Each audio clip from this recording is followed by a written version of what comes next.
e mua ngau whakulou. I le pau o le malu, a wa sam whai ngā ua whion mauka. Ua la ngā se leo, o ngā ua ko ia au i leo lia, ma sa wai whoko wau, pei o whekalanga ia kuma kilo. Pa liu sil mai moi lau sunga tai malanga, le pa ia o whai a onga, ai mai se mākua, pa leo polo mākua o le whai ngā malanga. O ke kaukala i whakupu ma whakamali, pakua le lopa maleanga lei, ua ma au iai le sunga whawhiangainga, le pa ia le ekalesia, ai mause le au kalabo i runga tulang palupe.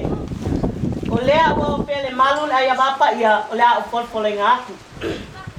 Ua iai au la e makangofi e se lau, ua iai ili e se lau, ua iai mapulo e se lau, ua iai makeunga ese, o le pālava lava, a wala o koe fo i aku i au ke roa.